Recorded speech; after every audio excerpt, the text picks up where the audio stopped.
Call the names. Wake the room. Wake the room. Wake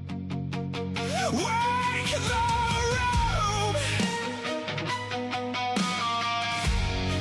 Lou, Rex, Pam Ray, Naomi, Afasiana, Babbler, Monarch Soul, Jojo, Grey Eyes, Fillmyeyes. Poets assemble. No masks, no manners. Say it plain, or say it broken. Monday night in the garden of enlightenment. Low light lit minds, every line got intent. Clock ticks crooked and the room turns vigilant. Quiet so loud you can hear what the tension meant. Then it slips after midnight, manners get murdered. Nice little masks get cracked by a word or a murmur. Twisted Tuesdays twist truth till it turns on its heel. Clean cut faces go strange when the dark gets real. You can feel that shit, that slick little slip when the grin stays sweet, but the eyes don't sit. Like the room grew ribs, like the walls grew ears, like the hush got hands and it's pulling you near, and the words don't rest, they press. Put a heel on the chest, leave a dent in the breath. Every line like a knock from the back of the brain. Like you came in one shape, you won't leave the same. Late night poets, where the room leans in, where the sharp gets shown in the soft dough dim.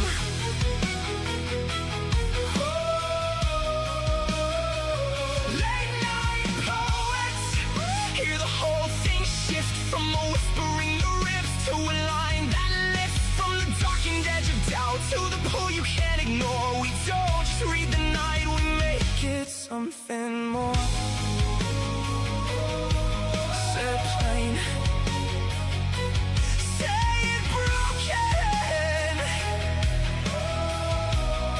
Late night poets, Wednesday breaks, parts in the park sink down the spine. Half halo, half hazard, both hands in the light. Then the art of seduction walks soft through the smoke. Silk on the tongue with the blade in the joke. Books and bards wakes dust in the depth of the shelves. Old ghosts lean out and start naming themselves in a craft and sullen up the ache gets a voice. Pain stands up street and makes silence a choice. Then break on through when the devil gives way. When the masses sink but the pulse says pray. Echoes in the dark, go hunt the fear. That thing with no name starts ringing in your ear. Say it, say it. Fill my eyes with poetry, don't water it down. Let it bite, let it bloom, let it burn through the crowd. Bad company grins like a bruise, dressed smart, and rhythm and rhyme puts a boot through the heart. Late night poets, where the room leans in, where the sharp gets shown in the soft dome dim.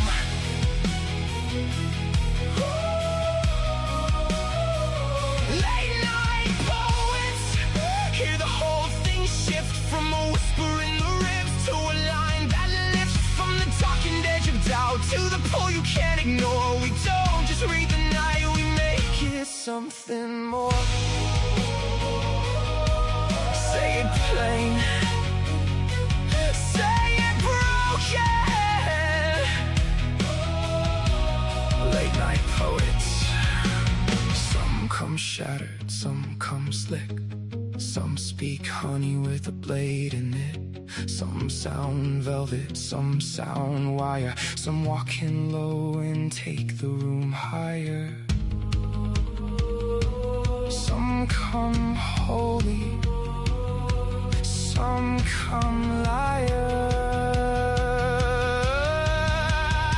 That's the thing!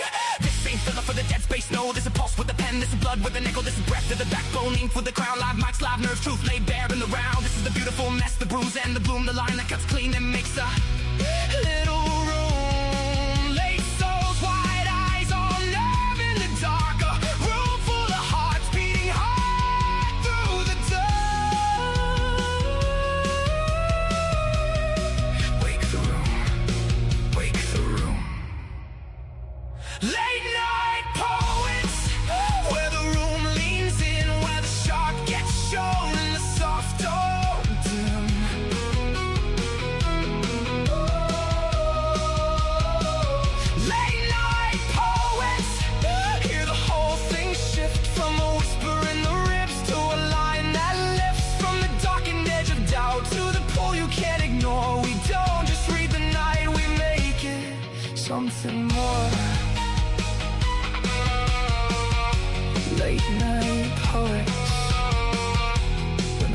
slips past polite. We tell the truth. L&P, we love you.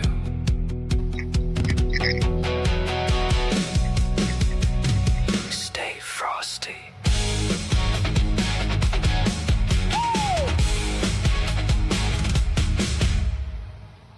Hello, everybody. Happy Friday. I hope everyone is doing well. I hope you had a great week. I hope you have an even better weekend to follow. Yes. Sadly, Rex will not be joining us tonight. He had something he had to tend to. But our ever famous Pam Ray is joining us tonight. Hi, Pam. Hey, Phil, how's it going? Oh, if it ain't better, I'd be twins. You know the old story. Oh, yes. Yes. So what's happening? Let's see. Not much. It was an indoor day. Didn't get a whole lot done. Read some poetry, did some laundry, um, that kind of stuff. So, yeah, life is good and laid back today. Right. Uh, yes.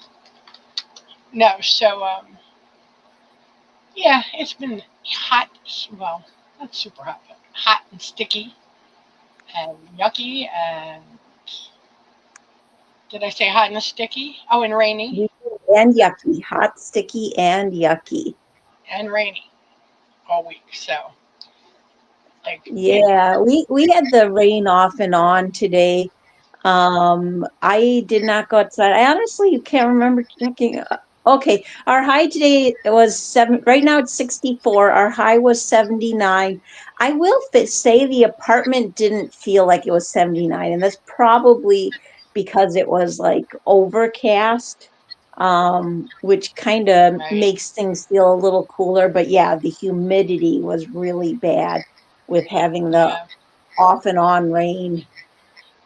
yeah. Well, we were 90 today. 90 Oh and my rainy goodness gracious. and gross. It was gross. That's a good word. Yeah, Gross. definitely. Not liking it. So yes, so that was the story with that. And Mazago says it's about 86 degrees where he's at. Yuck. No. So, well, 86 is good, I guess. As long as he wasn't humid, too, he'd be in good shape. Gooder shape than me, that's for sure. Yeah. Yes. Aaron says his temp was 61. And neighbor, what is your weather there? Not our weather. It's never the same. Your must have been nice. If I was at 90, he was probably. Oh, he said bad word. He said bad word. He thought it was shitty. Must have been Yeah. rain. Yeah. It must have been hot and sticky and yeah, exactly. Uh, oh, week by the coast sounds good. Not humid, rain very hot for 2 days now. Hot, humid rain. Yeah. See, then we're about the same neck of the woods this week. Usually Wow. he's usually got almost 10 degrees on me. Well, somewhere thereabouts.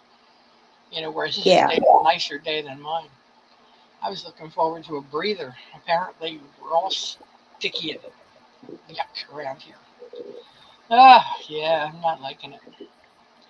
I am not liking it, and I can't wait for it to go away again. Yes. I mean, it's been raining on and off all week, so we had a nasty thunderstorm, I guess, around seven Oh o'clock. my goodness. I don't know. Well, I was after I got the Yeah. phone with you. So what time was that? About 8 o'clock. It was really coming down, and it was banging around. I was going, oh God. Well, hopefully everything will hold up, and I will still be here at 10 o'clock. It's pretty crazy. But yeah, Yeah. so that about sums that up. And hello to YouTube. I'm not sure who's there, but someone's there. And yeah, what does this say? Send you some of that storm. I send. You can take that and the humidity that goes with it. Oh God! I keep thinking the storms are going to lighten up the humidity, but it is not working. Just Yeah, not. right? Yeah, down. He says, That just you can have it, Zach. You can have it. doesn't quite seem to happen. No, it's been crazy. August always is like I don't know, it seems to be the worst month of the summer, so guess I shouldn't be surprised. And just think, by the end of this month, my grandson will be back to school. Oh my goodness. So hard to Yeah, yeah. I was just thinking about that myself too. It's like, wow, Yeah, you know, summer's almost over.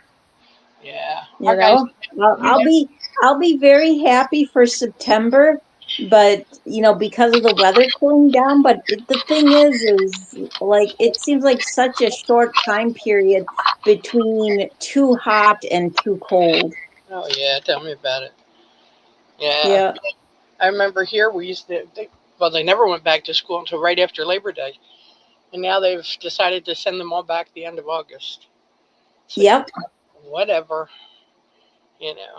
Kind of feels. Well, they do get out a few days earlier, but not much, So who knows? Who knows? It's just another thing. Now I can start getting up at 6 o'clock again. Oh, not looking forward to it. Yeah. He was getting good about getting himself up by the end of last year, so maybe he'll get a Oh, little fingers better. crossed. I know, but I have to make sure he's absolutely reliable before I give up getting him. Right. Mm-hmm. Yeah, some kids are just like that. Some kids you have to be like Yeah, well, making sure they're awake. I'm always afraid that if I don't and he misses the bus, then I have to figure out how he's getting there. Right. Because of course, if he's late, then there's no real acceptable excuse for being late.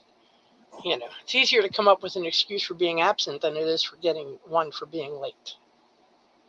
So honestly, it's ridiculous. Say, hey, we're sorry he was late. But it's a little rude. Anywho's how. That's beside the point, and it's way off track. So, it is Friday. Thank God it is Friday. Uh, Tomorrow night's the Saturday night off, correct? I thought last Saturday what? No, maybe okay. Uh, you know what? I would say don't ask me. I know I Um, ran the you're phones, but probably right. yeah, I'm not You sure. know, I just feel like I'm not the person to ask because pretty much every Saturday is a Saturday off for me. Yeah, yes, yes, it is. I just don't remember. I mean, and I do the phones, but I honestly don't remember if that was last weekend or the weekend Right. before. It gets a little crazy. But, well, 7:25, when was that? 7:25 was the Saturday before. So that's the date that Gray has on his last show, so I guess he has a show tomorrow night. No, Okay. that's not right. Yes, it is. Yes, it is. He'll Yeah, have a I show did tomorrow see night. he was Well, running a pre-writes contest on Touch. So oh, okay. Well, for Touch, that sounds like a Wednesday thing to me, but what do I know? Just saying. Just saying. it's like Venus an Wednesday. art of seduction topic to me. Yeah, that's a Wednesday thing. That's what I said. Yeah. Oh, okay. Yeah. I don't know. I do not know.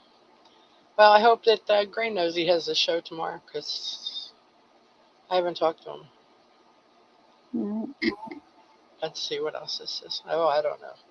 Anyway, looks like we have a nice board for tonight. The beginning of the show, we have two pieces by Visago back to back.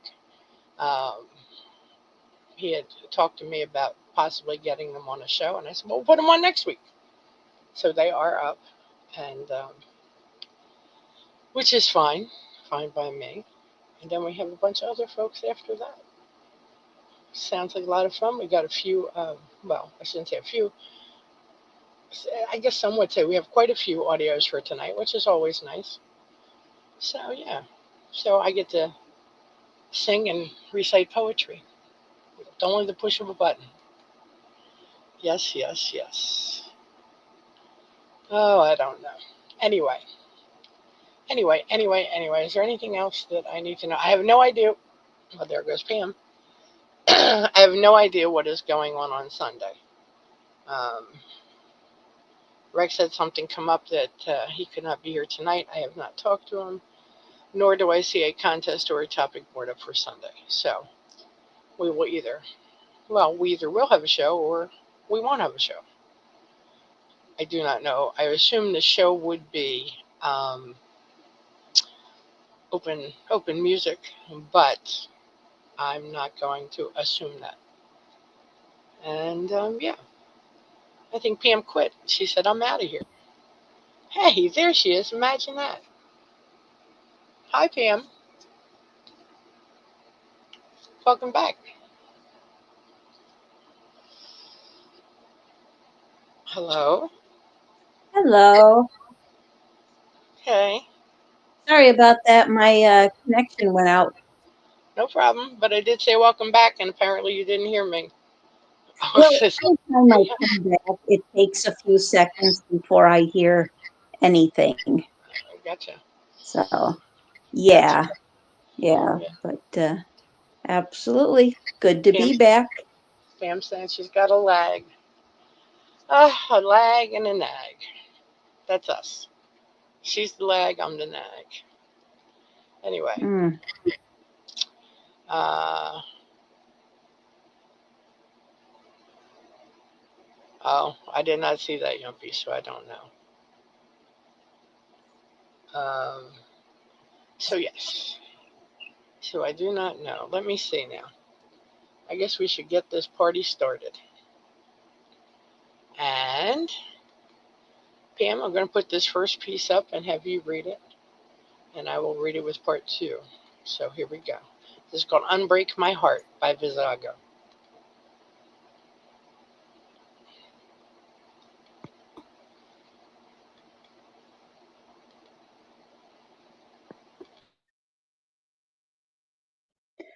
I was wild early. My mother saw it. This thing in me needed freedom. So she gave it. Was it love or just life being what it is? I still don't know. 7 parents split, but my grandfather, he stayed, played piano while I read Socrates, sagas, old lexicons from 1929. I read like a sponge, not understanding, not yet, but something in me did. Summers in the mountains, a month at a time, hiking, herbs, cabins at night, stories from wanderers passing through. I listened. I was free. At home, a new father. At school, I was the problem. Dyslexic, word blind, couldn't hear sounds like the others, but I could read. I had for years. Didn't matter. Skipped school, no diploma, not even the basics. Tried again. Big Og Ingleg. Hated it. Bullied again. Quit again. Grandfather fixed something. Network. Doors. Opening. Programming. School. I loved it. Had done it for years on my Commodore 64. Still, I left. Didn't respect the man teaching it. He knew nothing. That year, hash, not planned, just happened. 17 thrown out, trust gone. No one heard me. Basement, not a home. Storage, 1 room in someone else's mess. Military came. I said yes. Those years I grew into something, a man maybe. Came back, head still running wild, hash again, relationships in and out like I didn't know how to stay. Then one day I saw myself, needle in hand, speed waiting, broken, no more than broken. No one heard me. 15 years of that. My daughter, I thought of her. Didn't even know her until she was 6. She never saw me like that, but she was the one I refused to let see me like that. I pushed, wept, and somewhere in that fall it hit me. No more, not again. Threw the needle into the wall. Not a friend's house, not really. He fed it. soon after ticket, one way Spain, clean up to or die. That simple. I landed alone, free, or at least trying to be. On the way, the house, Norwegians who followed me south. I kept my distance. They had speed, but Loth, she ran to the door. They always had ham for her. Table full, one syringe. Clean it, they said. Kitchen light. Water, chlorine, hands on autopilot. Cooking it, not waiting long. What are you doing, Espen? Sleeve up. Anger at them for following at me, for not saying no. I left, called Loth. Dear door slammed behind me, walked straight into the bar in anger and disappointment in all of it. Chaos. No, I failed again. End poem.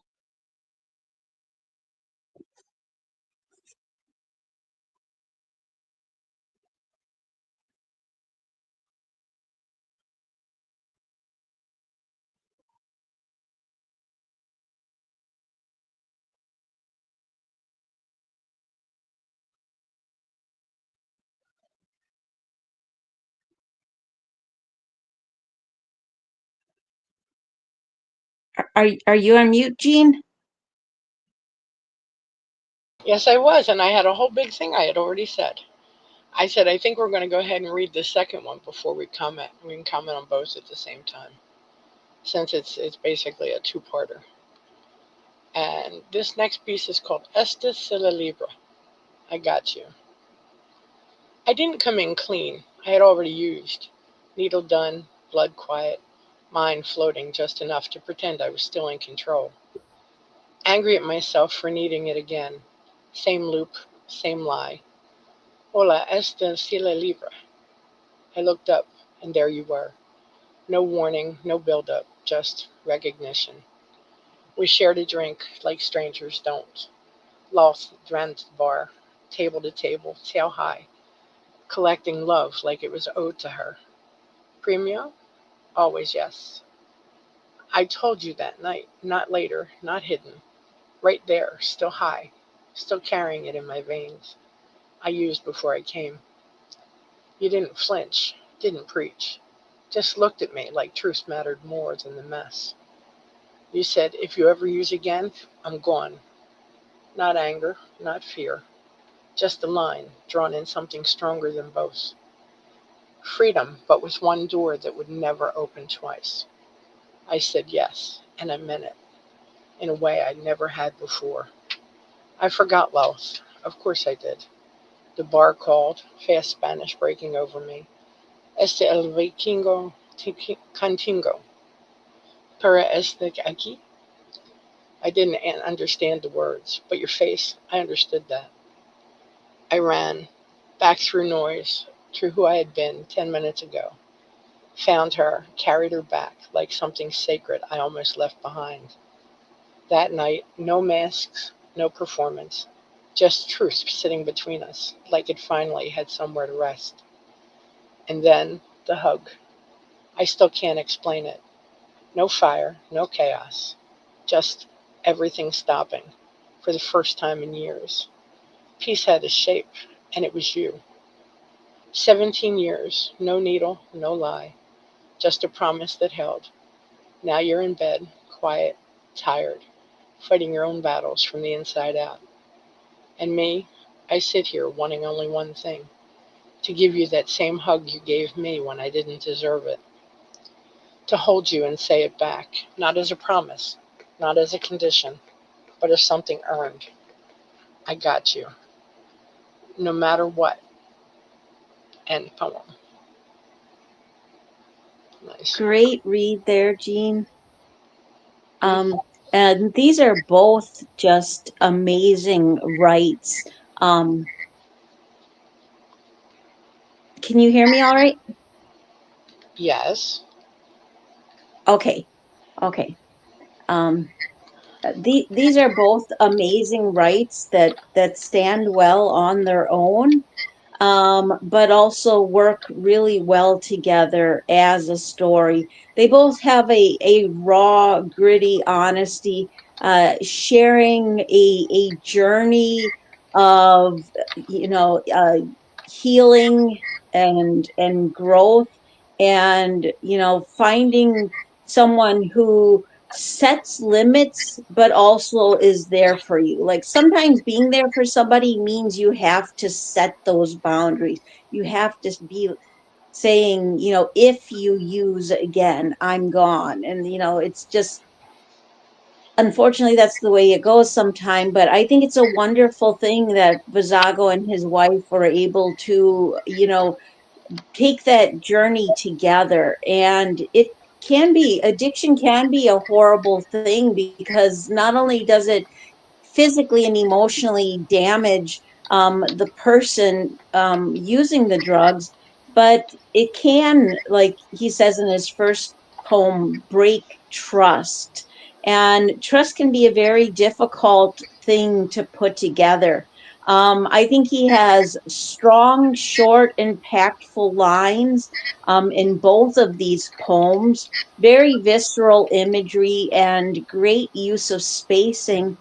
And I really appreciate the way that he takes us on this journey with him, and shares a part uh, of his life. So thank you very much. Great writing.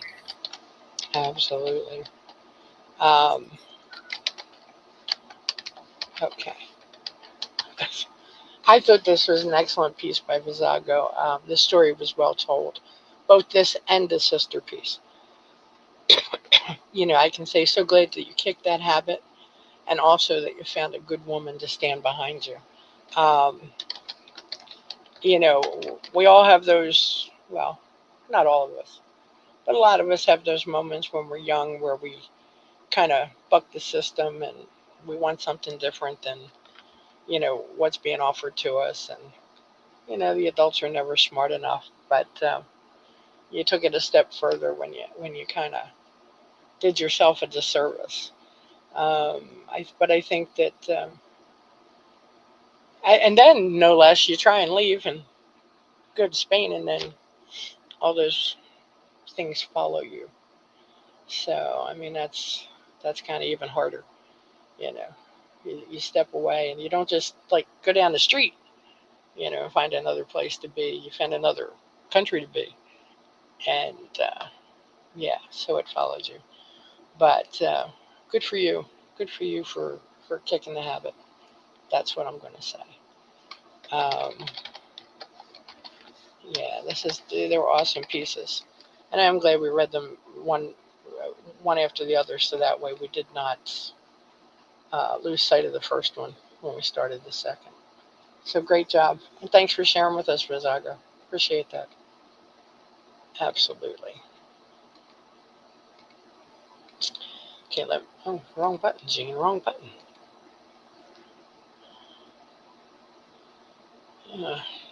Yeah. So the next piece I'm going to put up is called Path of Forgiveness by Yumpy. And let me put the link up. And I have a SoundCloud I have an audio for this. It's not a SoundCloud. It's an audio now. Oh my goodness. Okay, so here we go.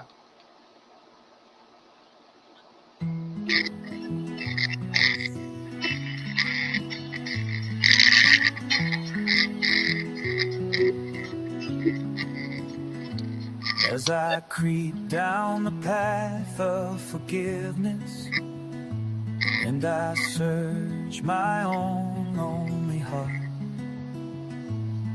I yearn for the feel of completion. I must finish what God made me start. I can see on the distant horizon the shadow was someone I once knew. Do I have the strength needed to reach her? If I don't, may I borrow it from you? Will you help clear my path as I'm trudging down this frightfully winding old road? Can I lean on your arm for safety, even though you can't carry my load? This old path is alive in my memory. It knew I'd return here someday. As I listen to my heart beating, while the unknown is leading the way.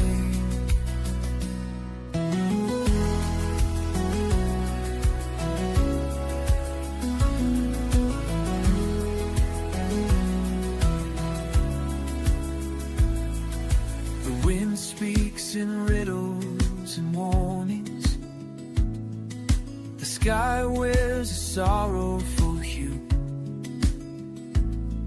I wonder if hope has betrayed me, or if doubt is just passing through.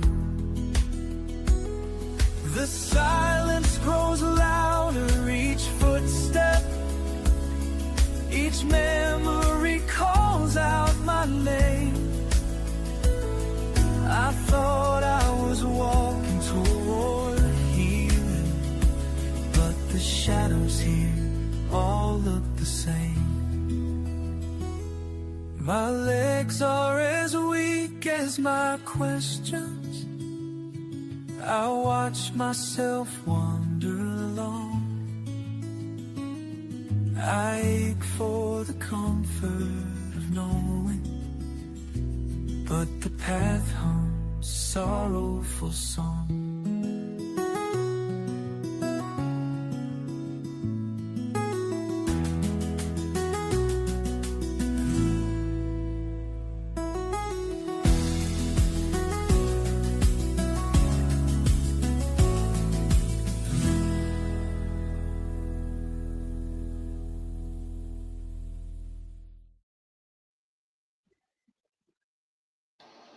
Thank you for the recording, Yumpy. It is very much appreciated.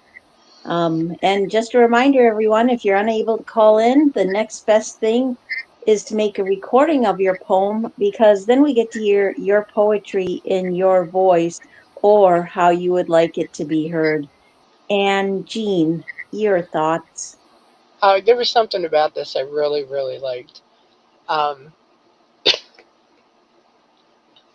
I loved how it started in verse 1, but I have to say, I kind of I picked it up at verse 2. I can see on the distant horizon a shadow of someone I once knew. Do I have the strength needed to reach her? If I don't, may I borrow it from you? Uh, and then the pre-chorus, will you help clear my path as I'm trudging down this frightfully winding old road? Can I lean on your arm for safety, even though you can't carry my load? Um, I thought it was, there was something about asking for that help that I appreciated in those two sections there. But the whole thing in general, I thought was very well done. Um, the chorus was good. Uh, Verse 3, I really liked that too. I mean, it just, I don't know. I liked it all. I really did. So very nicely done, Yumpy. I could sit here and read another stanza or two, but I don't think you like when I do that. Anyway, I think it was wonderful, and I loved the tune and the music and the voice. I thought that was a really good compliment to it. So nice job. Absolutely. Absolutely. Great comment, Jean. Yeah, I thought this had wonderful lyrics all the way through. Great imagery. I thought this is a great title, A Path of Forgiveness. And because forgiveness, whether it's forgiveness of another person or forgiveness of self, is a journey. It is a path to be walked. And I like how this acknowledges that there's some things you just can't do alone. sometimes you need both that physical and emotional support, someone to stand by you while you're walking this path, someone to be there for you. And sometimes it's a journey that doesn't end the way we would want it to. You know, sometimes we have look back at the past and mistakes we made and we have trouble forgiving ourselves, or it happens that perhaps while we've changed, well, you know, you've changed as a person, the person that you hurt in that time period may not um, be ready or willing to forgive. I thought this had strong emotive lines throughout. Um, and I did especially like, I can see on the distant horizon a shadow of someone I once knew. Do I have the strength needed to reach her? If I don't, may I borrow it from you? Will you help clear my path as I'm trudging down this frightfully winding old road?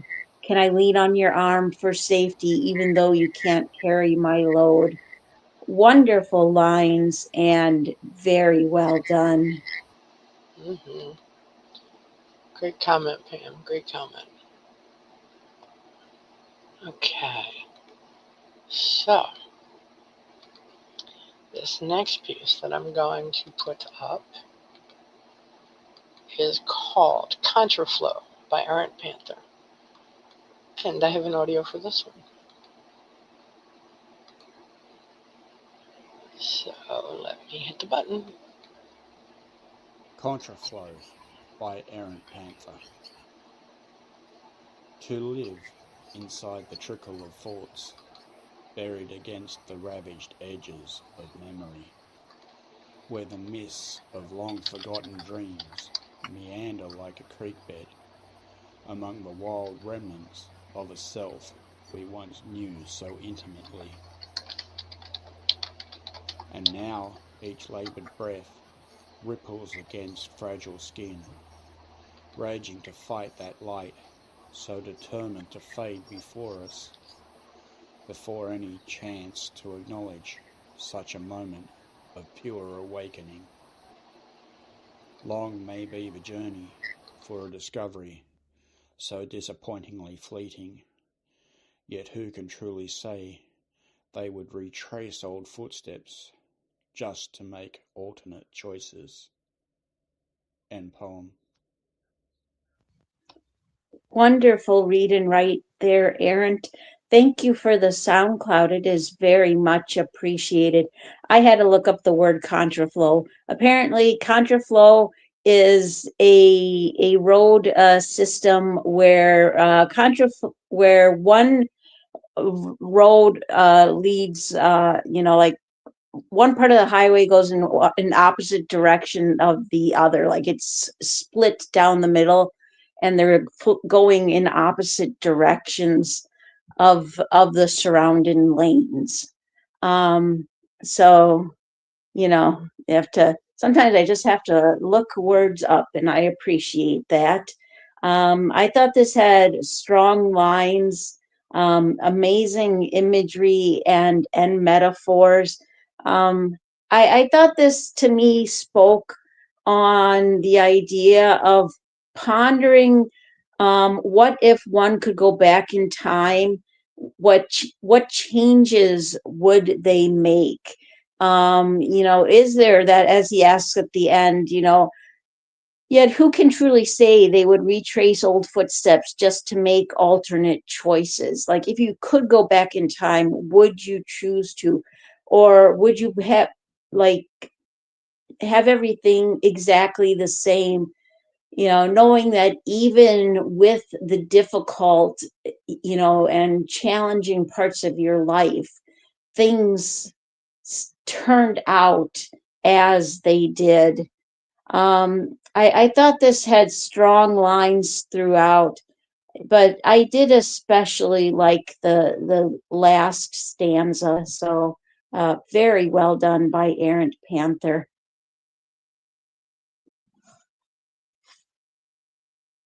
Yes, yes, it was. I I agree with you, Pam. I kind of was drawn to the last stanza. I feel that it brought the first two stanzas into perspective a little bit more. Um, but I thought it was well presented and nicely done. Long may be the journey for a discovery so disappointingly fleeting. Yet who can truly say they would retrace old footsteps just to make alternate choices? The thing is, do we look back and say, oh, there's regret, or do we say, no, no, I don't really regret what I did? I'd be that crazy person and say, I'm not going to do it exactly the same and see if I get a different outcome. That would be me. But but I do feel it was nicely written. Um, I think that I would have grabbed the first and second stanzas only because I felt that I didn't want to break them apart.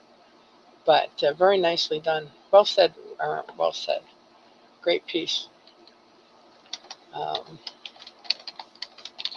okay, now you have to hang on a second. All right. Um, yes, yes, yes. Okay. And I know I'm slow tonight. I'm slow every night. I am slow every night. Okay, got that one. Okay, and believe it or not, the next piece on the board is also by Aaron Panther. And don't you worry, Pam, I have um a SoundCloud for, no, an audio for this one too. I saw that.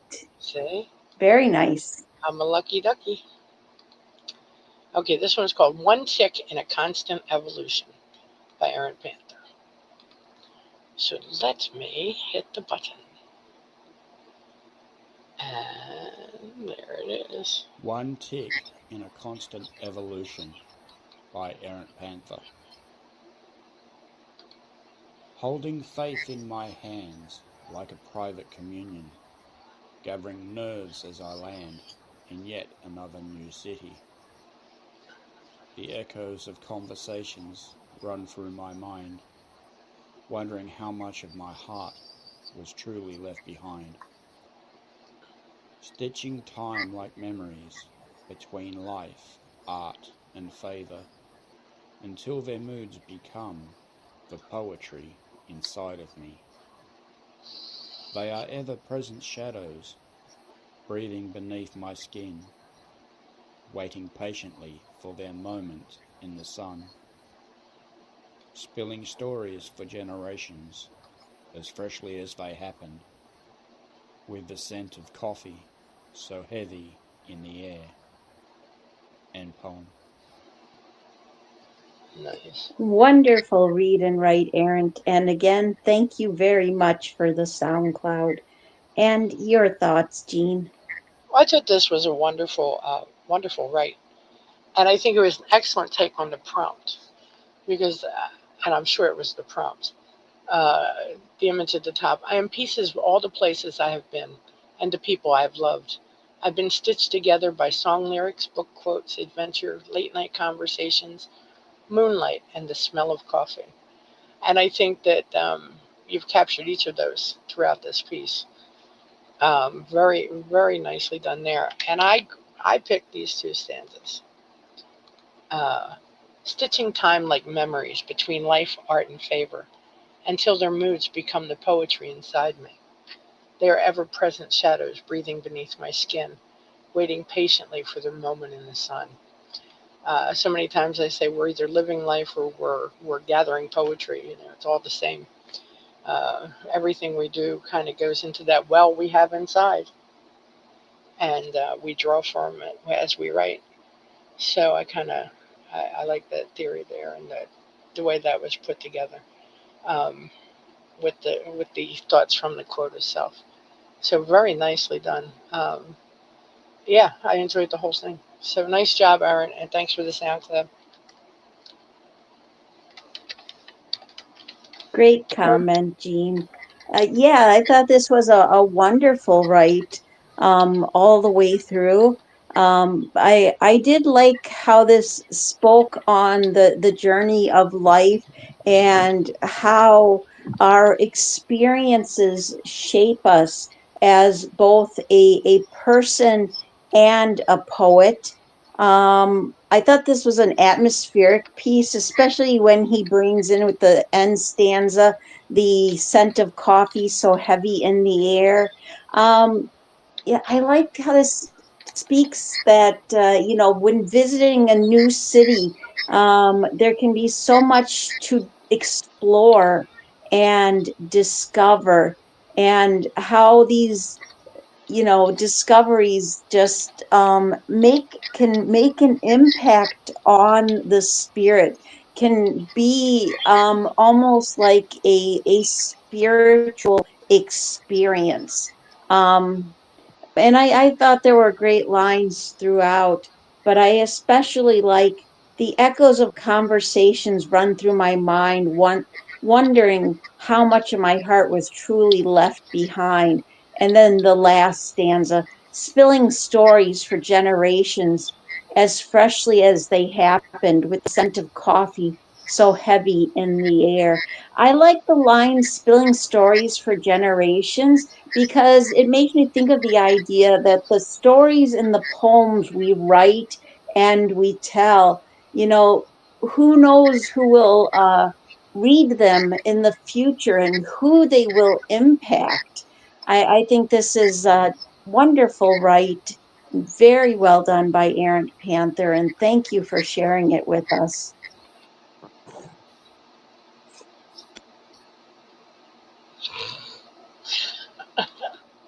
I was just going to ask Tim Manzano if he wanted me to pick him up, right? And I go over and he says, "Hi, all, on earbuds in sale, walking through Disneyland. Long story, enjoying listening." And guess that was the answer to my question. That was quick. Yeah. Didn't even get the words out. I think that's just one of the best reasons ever not to be able to call in, Yeah, walking right. through Disneyland. Sounds like fun to me. Well, not Sure really. does. I'm lying. I would not find that to be. Yeah, still, My you feet would know, be very I mad at me.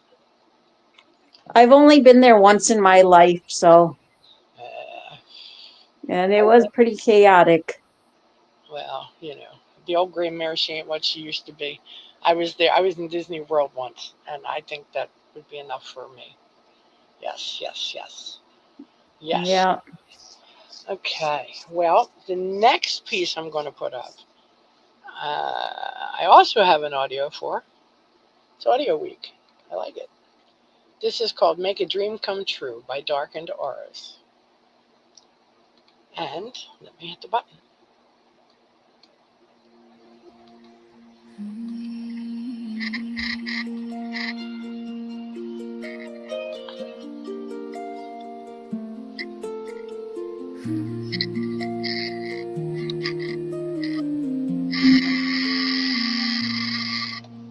A light turned on, a tiny spark, igniting in her soul. A flood of memories washing back, mind now set on a new goal. Make a dream come true, make a dream come true. Take her to the waters, let her spirit renew. One private pool beneath an open sky. Make a dream come true before another decade goes by.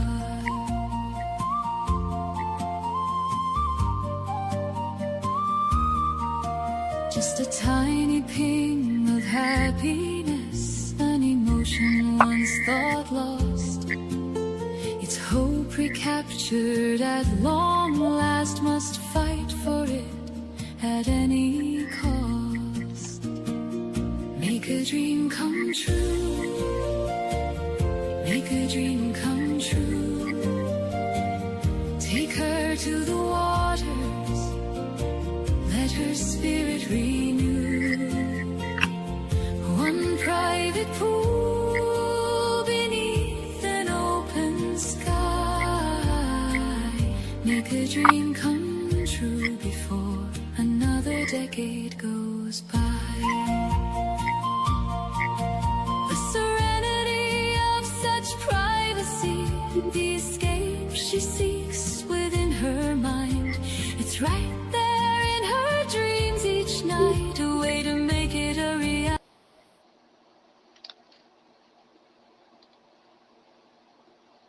Well, that was odd.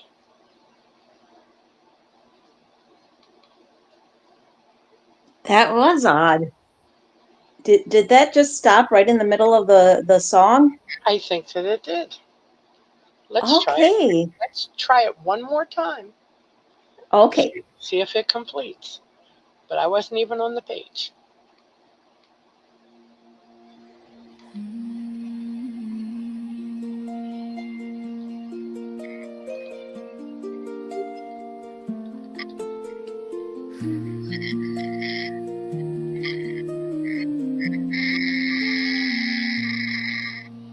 A light turned on, a tiny spark, igniting in her soul. A flood of memories washing back, mind now set on a new goal. Make a dream come true, make a dream come true. Take her to the waters, let her spirit renew. One private pool beneath an open sky. Make a dream come true before another decade goes by.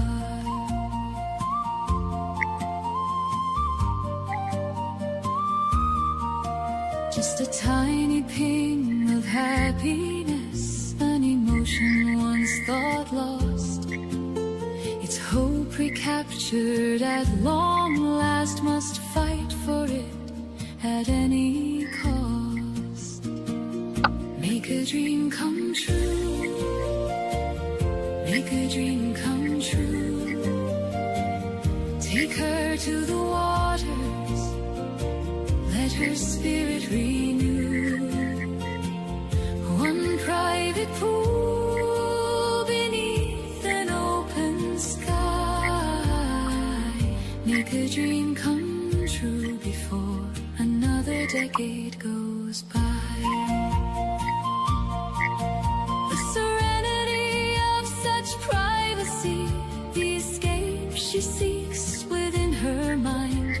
It's right there in her dreams each night, a way to make it a reality.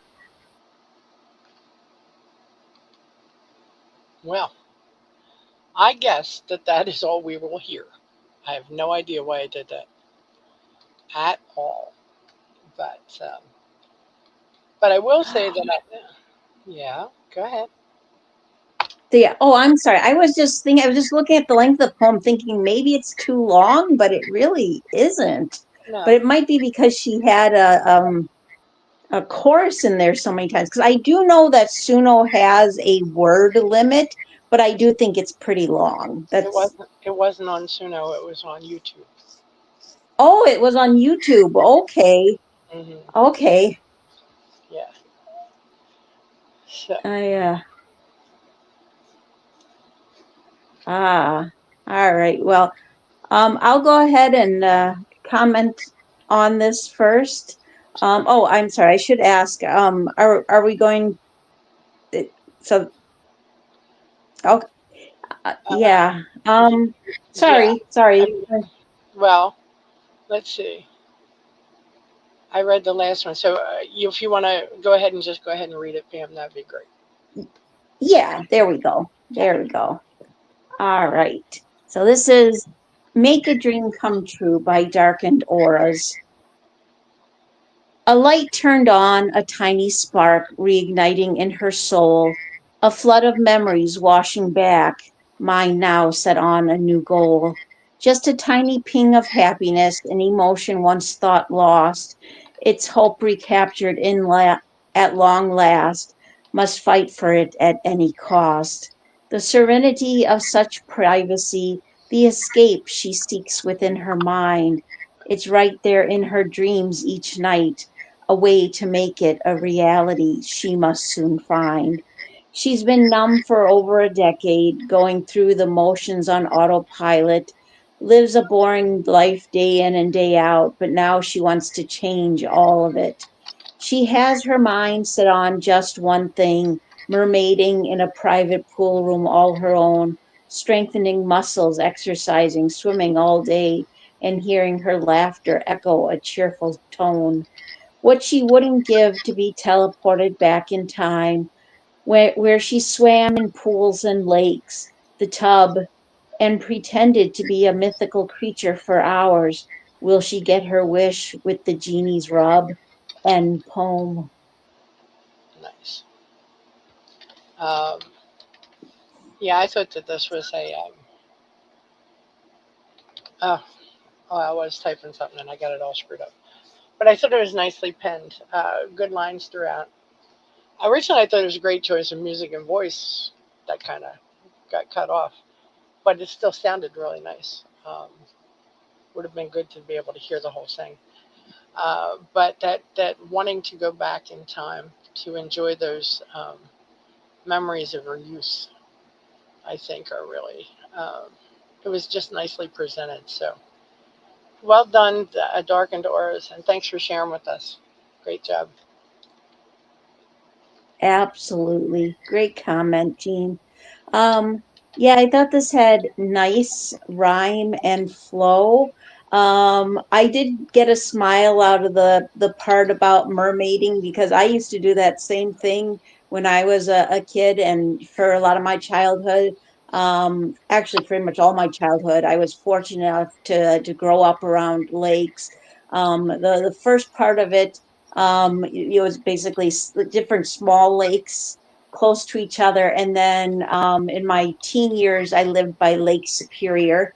So I can relate to the idea of water being the happy times in your life and wanting to go back and find those moments. um this had a great flow to it. I would have loved to have been able to hear the whole thing with the music because the music did have a nice dreamy quality to it. That was unfortunate, but it was also made for a great read.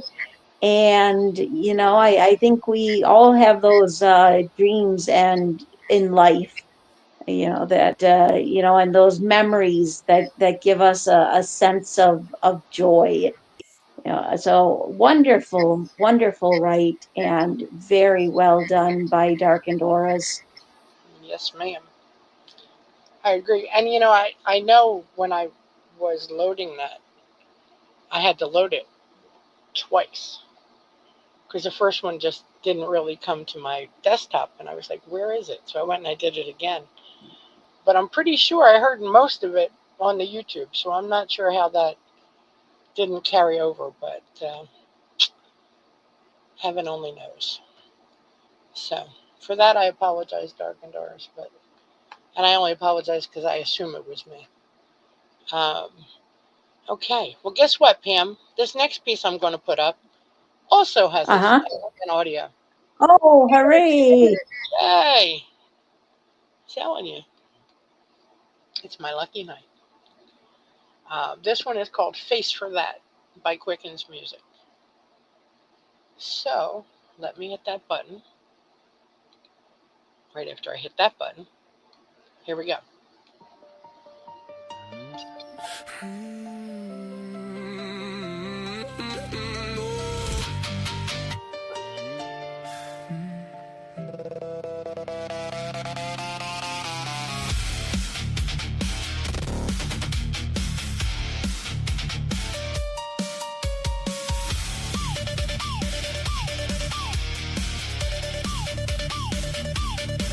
I know your smile, I know what every silence means. I know when I should pull you close and when I should just leave. I know you need someone harmless, someone easy to believe. So I sand the edges off myself until there's nothing left to see. I'll say whatever keeps you, whisper low against your ear. I need you, I love you, anything to keep you here. And if the truth gets too close, I can laugh and pull it back. You don't even have to ask, I got a face for that. You want me strong, I got a face for that. You want me smiling, I got a face for that. You want someone who never needs a single thing back. Yeah, I made a face for that. You say you know me better than I know myself, but you only know the face I made for you and everyone else. I can be the friend or the husband, even the boyfriend in between. I can be everything you could want or ever need. So when you say you love me, tell me who do you mean? 'Cause the real me, you've never even seen.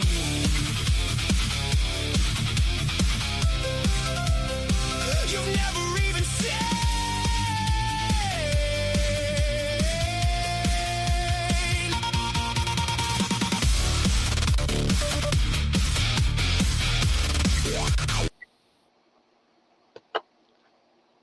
Well, what the hell?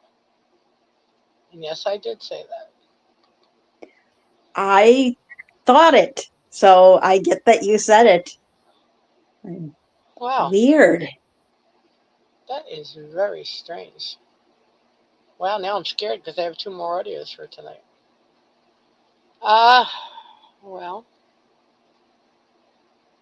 that burns my behind. Yes, I said that too. Huh. I have to check this out. Oh,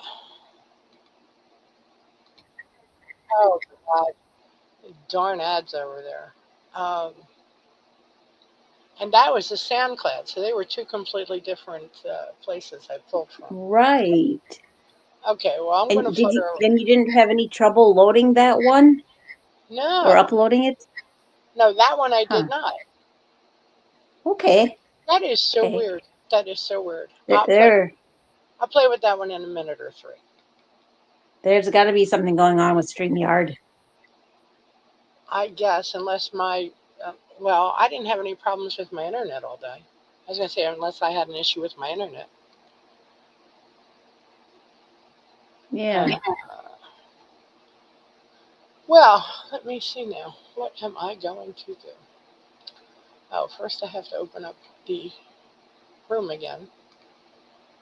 Okay, I'll tell you what. I'm going to do this one. I'm going to try and load that one again. I'm going to try and load Darkened Hours too, but I just thought that was a fluke because I knew I had an issue with hers the first time. But I had no problems loading Quicken, so that's very strange. Okay, I'm going to read this next one. This is called Late July by Jody Melton. And while you're reading the next one, I'll go flutter for a minute. Okay, Late July by Jody Melton. I saw a revivalist shirt today. I don't know if that's really part of this poem, but I'm going to read it anyway. I saw a revivalist shirt today. Such a small and ordinary thing. Cotton stitched with a name, yet halfway through a conversation, the room dissolved around me.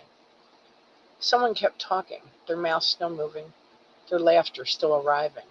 But I had already wandered into the cathedral of memory, where every pew still whispers your name. I don't think you'll ever know the wreck I became after you, or how every pair of hands I've tried to hold since then felt borrowed. How loving a stranger is an entirely different language than speaking to the one our hearts once knew by instinct. Do you still wear that bracelet? The one I made with the exact alignment of the stars the first night we kissed? It was late July. You held your wrist toward heaven and swore it would stay there until the good Lord himself called you home. I believed you, not knowing I would never be the same, or that the night you walked away would be the last night of my youth. Maybe you kept your promise, Maybe it broke years ago, its beads scattering somewhere neither of us will ever find. Perhaps that is what became of us, such a beautiful thing coming undone without warning. You would probably smile, brush imaginary dust from my shoulder, and tell me to quit carrying ghosts. You'd laugh, and that gentle laugh, call me crazy for letting the loss of you become such a permanent weather. But I'm afraid to heal, because grief is all my heart has left that still belongs to you. If it fades, what proof remains that we ever happened? Most days I wonder if love we shared was something heavenly, heaven truly. Most days I wonder if the love we shared was something heaven truly wrote, or merely two lonely souls mistaking coincidence for destiny. Then a song, a shirt, or a resplendent constellation finds me again, and I relive your loss all over. For me, the cruelest part of losing someone isn't watching them walk away. It's waking one morning, realizing I miss my friend, and that I can no longer remember the sound of her laughter. It's knowing that she has left once again, this time inside of me. End poem. Great read, Jean. And what an absolutely amazing write by Jody Melton. This is beautiful and heartfelt. I do remember him mentioning the Revivalists being one of his favorite bands. Um, so I like that first line and the idea that I think it brings into the idea of music drawing people together. Like you have certain friends that you share certain things with, and that becomes your bond. I like how he speaks on a journey of love and life, what it's like to have that love in your life that feels like this is it, this is meant to last forever. And when it doesn't, for whatever reason, it it just never feels the same again. I was reading the other day, and I've read this before, that you have three loves in your life. The first one is, that hot and heavy. The second one is somebody who hurts you bad, and the third one is the somebody who makes you forget all the pain. Now, I don't necessarily believe that. It's a nice thought, but still, this poem made me think of reading that the other day. It can be a struggle to love again when you feel like you lost something so beautiful. Powerful lines. Um, and I like how he takes us on this journey of looking back, and also where he says, but I'm afraid to heal because grief is all my heart has left that still belongs to you. If it fades, what proof remains that we ever happened? And, I think many people feel that way when you lose someone. If like I move on with my life, if I stop grieving you, then what? Then was there ever truly a connection? And my thought is, there was, and even if you move on to a new life, move on to new relationships, a new love that means just as much to you as the person you held before. It is, still makes it doesn't make that love any less real. As always, I really feel like Jody does a great job of combining both the intellect and the heart in his poetry, and realizing that you can grieve and remember something, and yet you can continue to walk forward in life. Excellent, right? And very well done. Absolutely. I thought this was really well penned. Wonderful lines throughout, and I have to say, God, there was so much. Well, I'm just going to go down to where I picked it up. I picked it up here. For me, the cruelest part Yeah, for me, the cruelest part of losing someone isn't watching them walk away. It's waking one morning realizing I miss my friend and that I can no longer remember the sound of her laughter. It's knowing that she has left once again, this time inside of me.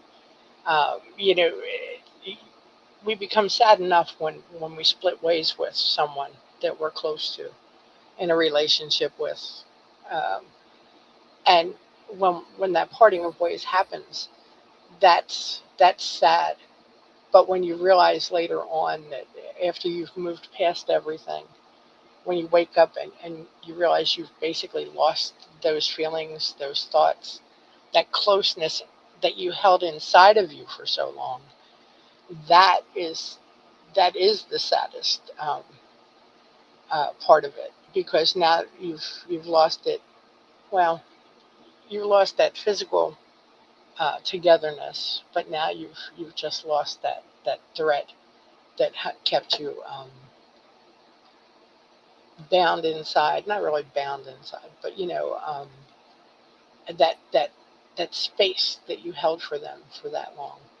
Um, and I think he summed it up nicely there. It was it's a really nicely done piece. And as you said, Jody has a great way of putting intellect and feeling together. Um, Very well done. So thank you, Jody, for sharing with us. Now, let me say thank you for sharing with us. And yes, absolutely. Okay. Now, what I'm going to do is I'm going to try Quicken's piece again. And if that one works, I'll go back and try and load Darkened Auras a second time. Very odd. That's the first time that's happened.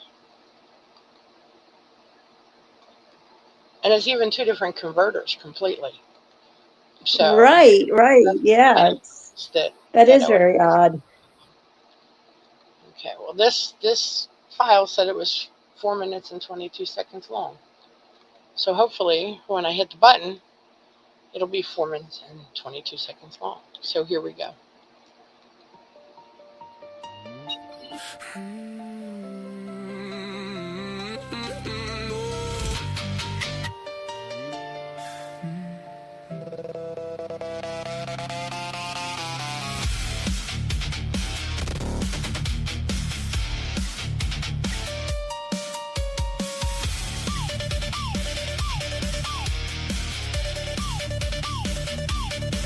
I know you smile, I know what every silence means. I know when I should pull you close and when I should just leave. I know you need someone harmless, someone easy to believe. So I sand the edges off myself until there's nothing left to see. I'll say whatever keeps you, whisper low against your ear. I need you, I love you, anything to keep you here. And if the truth gets too close, I can laugh and pull it back. You don't even have to ask, I got a face for that. You want me strong, I got a face for that. You want me smiling, I got a face for that. You want someone who never needs a single thing back. Yeah, I made a face for that. You say you know me better than I know myself, but you only know the face I made for you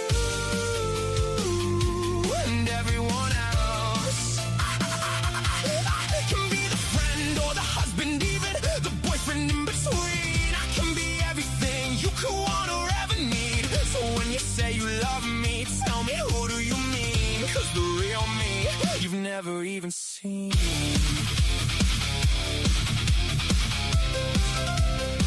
You've never even seen.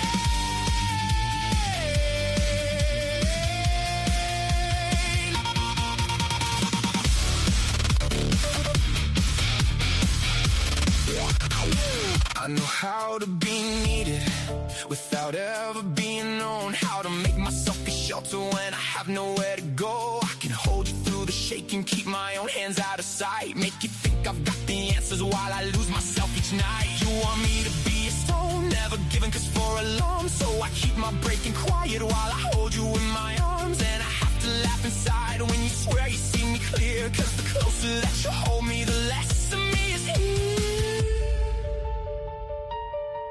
And in the quiet nobody sees me at all. I take those faces off, lay them beside me, one by one, 33 in all. Then stare into that fucking mirror at the man I kept leaving in the hall. I spent so long being all of those. I don't know which face is mine.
I made every face you ever wanted, hoping you'd look past the ones I let you see.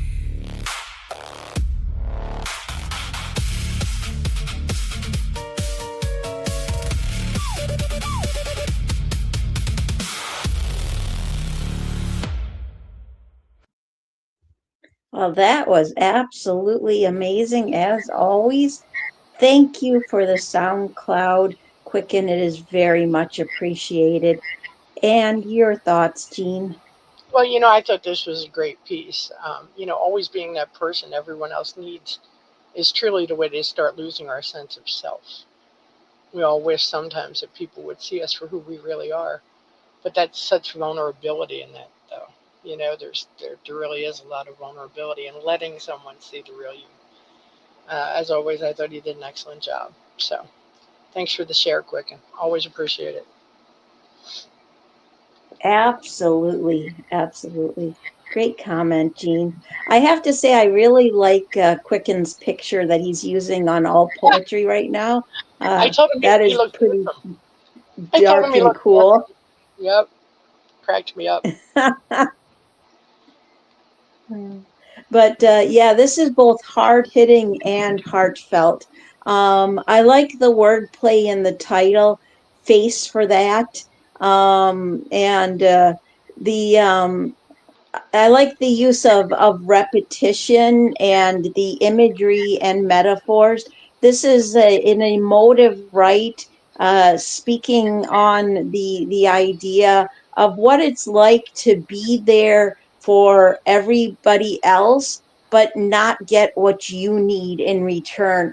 What it's like to have those different faces that you put on, being the person that everybody wants, being everything for everyone, and hoping that there's that one person who's going to see beyond those false fronts, and feeling and coming to the realization that physical intimacy isn't true emotional intimacy. Um, I thought there were great lines throughout, but I especially I spent so long being all of those. I don't know which face is mine or how I lose me every single time. You say you know me better than I know myself, but you only know the face I made for you and everyone else. Wonderful lines and a strong write by Quicken. Very well done. Absolutely. Absolutely. Okay, Pam, I'm going to come to you for this next one. And this is called Not Far Now by Ben Hart. So whenever you are ready. All right.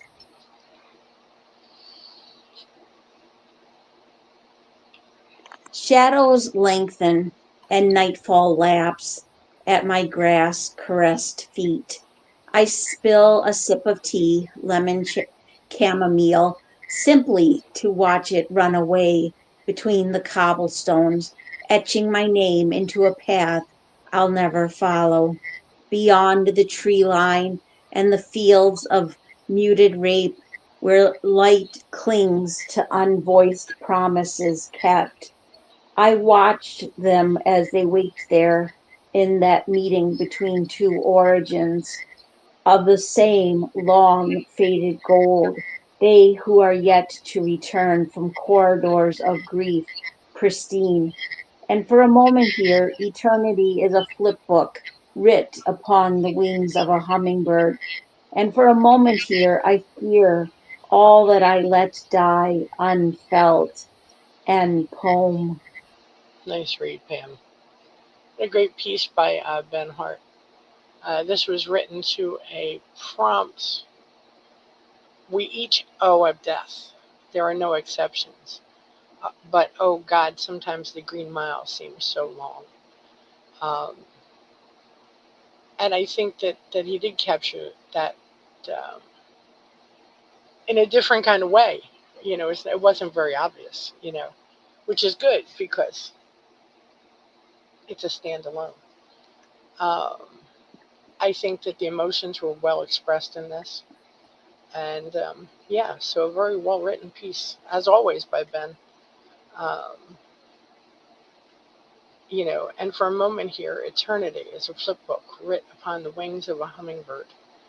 And for a moment here, I fear all that I let die unfelt. That's pretty quick. Flip book upon the wings of a hummingbird. It's pretty fast, But wonderful lines and imagery throughout, and well done as always, Ben. So thank you for sharing. Absolutely. Great comment, Jean. Yeah, this had really thoughtful lines. As always, it's just so captivating with wonderful imagery and metaphors. It is a great take on the chosen prompt, but also, as you were saying, a standalone piece. I like the imagery of the tea, the spilling of a sip of tea. I spill a sip of tea, lemon chamomile, simply to watch it run away between the cobblestones, etching my name into a path I'll never follow. Because chamomile tea is often used to soothe and to calm. And so it's almost like that idea of losing a part of your calmness, and the spacing is nice, and I feel like the use of spacing in the last part really makes it seem as like the idea of a hummingbird flying away. So I think it's a great visual representation of the line. Eternity is a flip book writ upon the wings of a hummingbird, and I like that it speaks on the idea of, wanting so badly to hang on to what was felt. Excellent write and very well done by Ben Hart. Nice comment, Pam. Okay, well, I'm going to put up this next piece, and this is called The Booth by Magic Light. I'm going to give this one a read. Okay. The strangers collided as they ran to the booth. Together they both claimed, "It's mine." Their hands came to rest on the receiver so smooth. Then came silence for such a long time. Squeezed in together, but neither would yield, both breathless to say the first word. But from that first moment they started to feel, mid the silence, their heartbeats were heard. The first move was made as he reached for his hat, preventing embarrassing drips. The snowflakes had melted on the brim where they sat, to land on her perfect red lips. As he brushed back his friends, still holding his stare, their hands slipped down to the dial. "So sorry," he said, as his breath filled the air. Her response was a soft, gentle smile.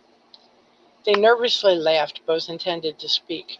Her cheeks glowed a light crimson hue. Biting down on her lip, inside she felt weak. There wasn't much more she could do.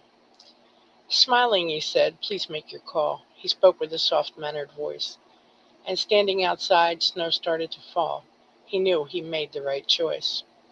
She started to dial as she looked through the glass, now steamed up from condensation. A hesitant thought she wouldn't let pass. Hung up to make conversation. "I'll try again later," came as a surprise, suggesting that he use the phone.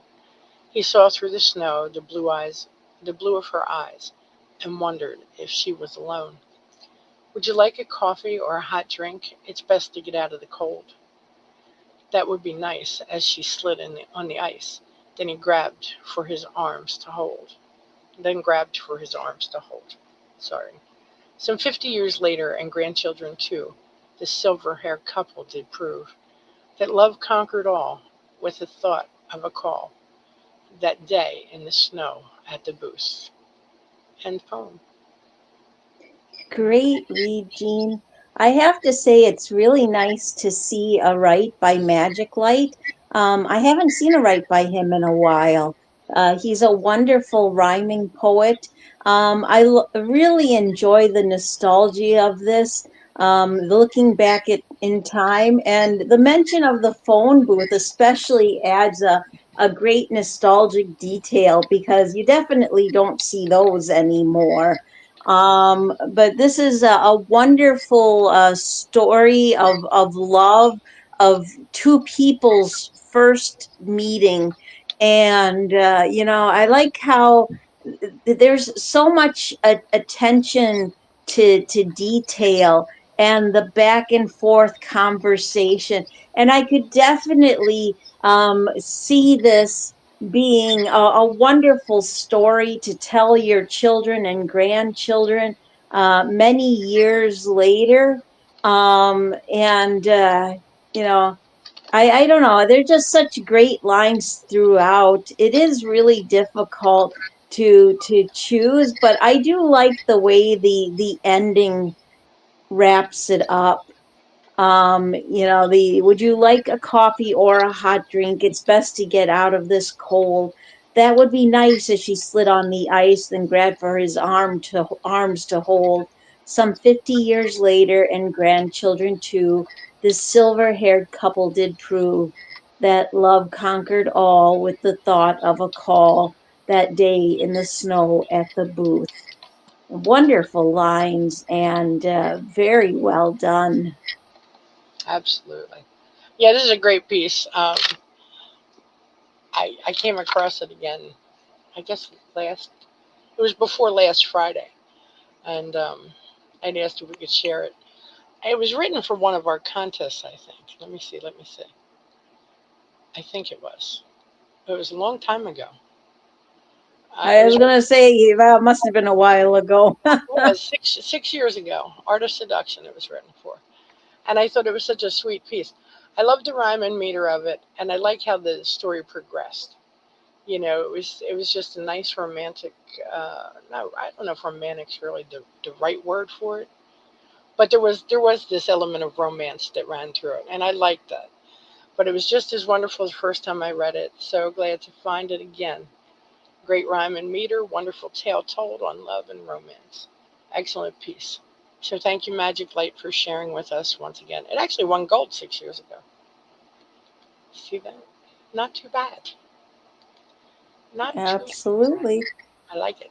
Yeah, really good to see a write by him. Yeah, absolutely. Absolutely. He says he has not been on this site. I'm glad you grabbed it. Yeah.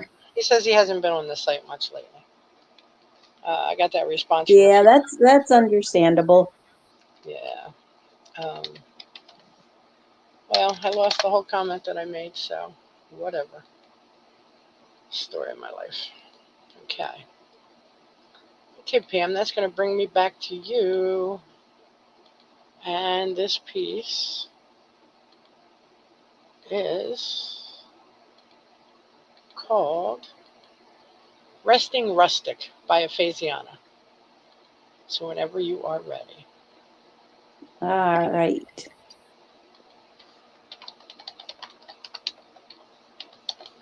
Oops, wrong poem. Looks like I have to refresh again. Here we go. Good night, Erin.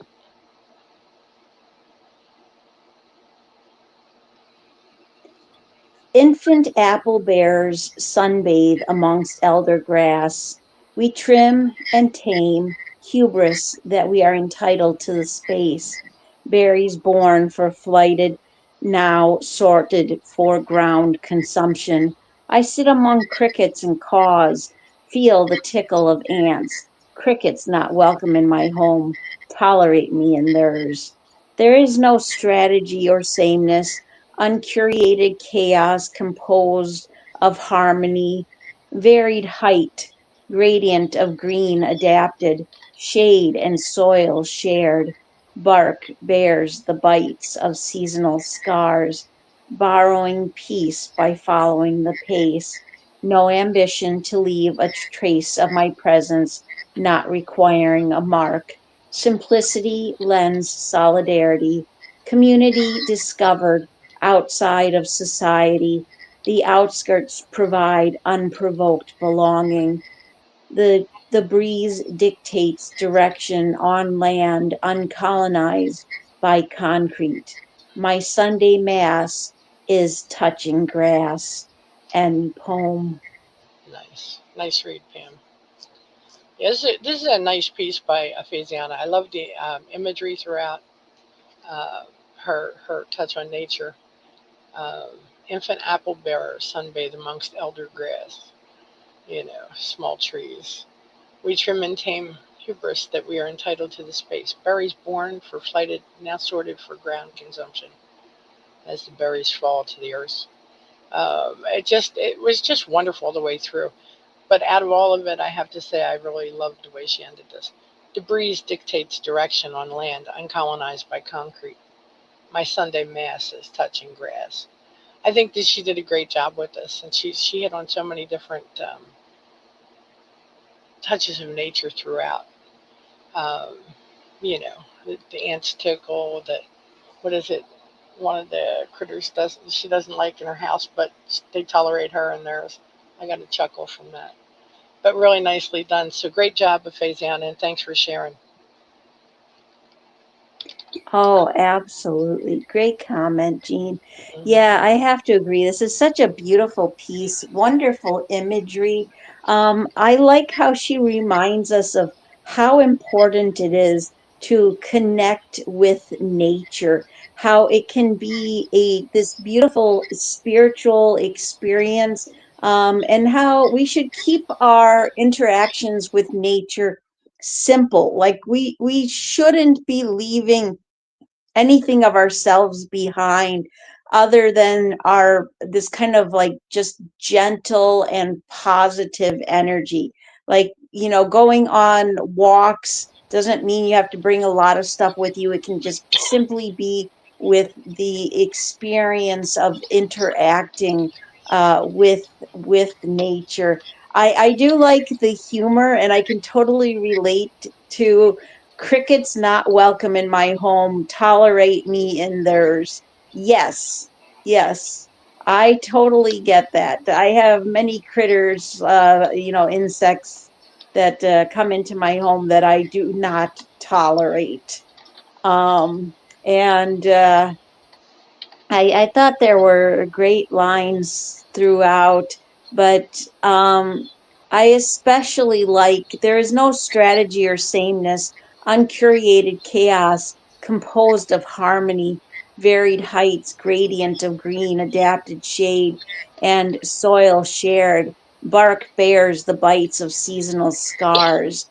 And I think that's just amazing imagery. And I do like how she mentions the gradient of green adapted, because it has always been fascinating to me how there's not in nature a huge variety of color, especially if you live amongst trees. You see a lot of green and a lot of brown, especially like except for in the autumn. But it is interesting how fascinating the various shades of green can be, and it just gives us a sense of peace to the soul. So excellent, right, and very well done.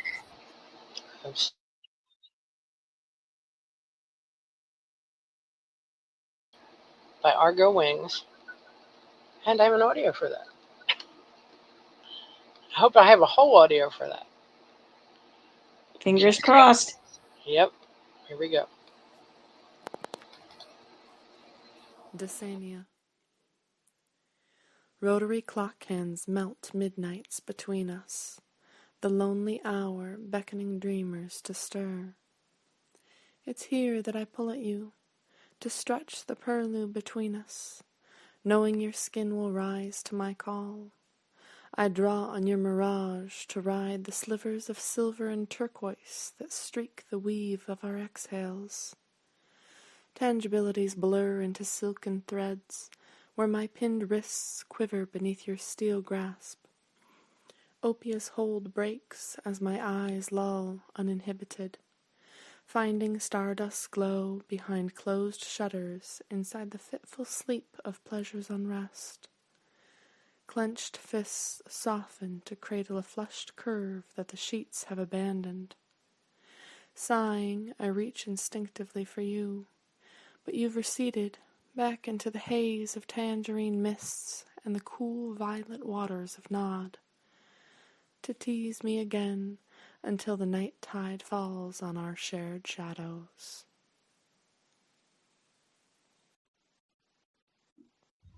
Wonderful reading right there, Argo Wings. Thank you for the SoundCloud. It is very much appreciated. And your thoughts, Jean? I thought this was wonderful. A really beautiful piece. Let me see. Let me pick it up here. Tangibilities blur into silken threads, where my pinned wrists quiver beneath your steel grasp. Opia's hold breaks as my eyes lull uninhibited, shining stardust glow behind closed shutters inside a fitful sleep of pleasure's unrest. Clenched fists soften to cradle the flushed curve that the sheets have abandoned. I could just keep going. I think this was just beautiful. Wonderful lines throughout. I always, enjoy Argo's use of language. Let me see. Here we go. It was a Pablo Neruda quote that was written too. And one by one, the nights between our separated cities are joined to the night that unites us. And I thought that was a great take on that prompt. But excellent job. So thank you so much, Argo, for letting us. So that was another one of ours from Art of Seduction. Well, go, right? Yeah, great piece and much enjoyed. So thank you, Argo, for letting us read this tonight.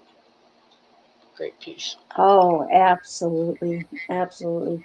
Yeah, she is a very talented poetess, and great comment, Jean. You're right. She does have this wonderful use of language, amazing imagery and metaphors. The reading of her voice in the reading fit very well with the poem itself.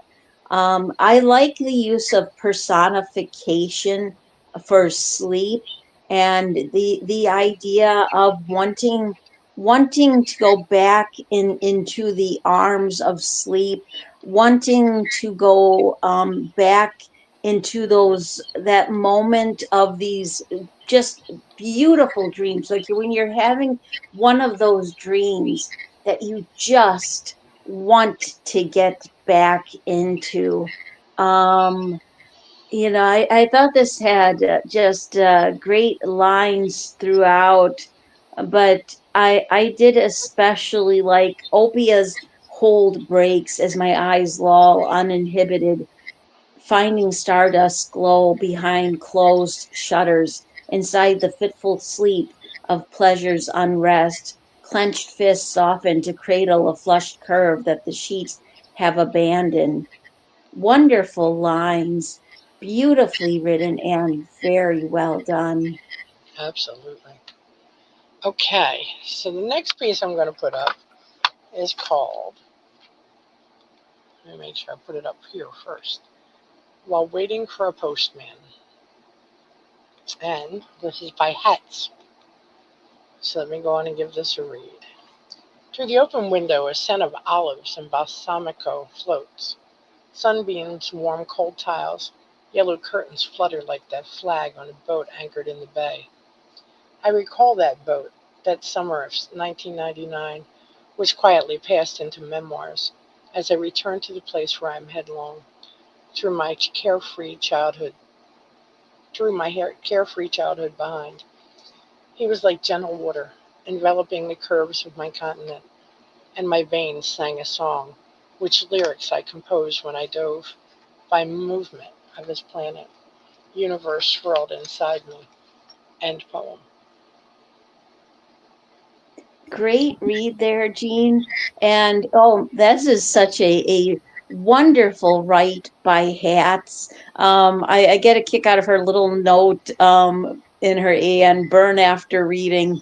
Well, I would, except for the fact that, first of all, it's a really good poem, and I never burn literature, and also I wouldn't want to set my Kindle Fire on fire. So, That's right.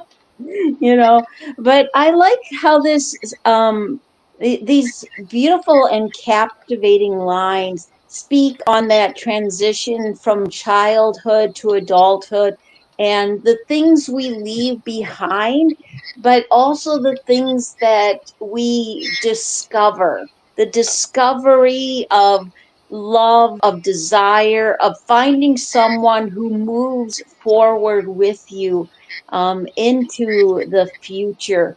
This is a beautifully written brevity all the way through. And I do have to say, I do especially like that third stanza.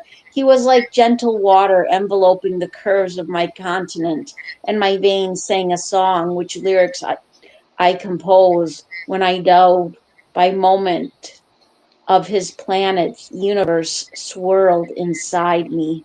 Wonderful lines, beautifully written, and very well done. Absolutely. Yeah, I thought this was a great piece penned by Emily. Nice imagery. Uh, I love how she started out. Through the open window, a scent of olives and balsamico floats. Sunbeams warm cold tiles. Yellow curtains flutter like that flag on a boat anchored in the bay, which then takes her back to that memory from 1999. And I thought that was really well done. Um, and apparently, something happened. I'm just going to leave it at that. Right? But I have to say, I really Yep. did enjoy the third stanza as well. I thought that was great. So, yeah, excellent job, and thank you for sharing with us. That second stanza makes me think of the song, by Prince, "Gonna Party Like It's 1999." Yeah, yeah, Yep. I hear you. But I don't remember partying. Oh, I probably did party in 1999, and I that's did. why I don't remember it. I did not party at all in 1999. I can promise you that. That was Yeah. that was a bad year. But Ah, yeah, some years I get that. I get that. yeah, absolutely. Okay, now Pam, I'm going to give you this next poem, and this one is called. Well, heck, I don't know what it's called. Let me go back and figure out what it's called. This is called Silent Chaos by Suri Das. So whenever you're ready. All right.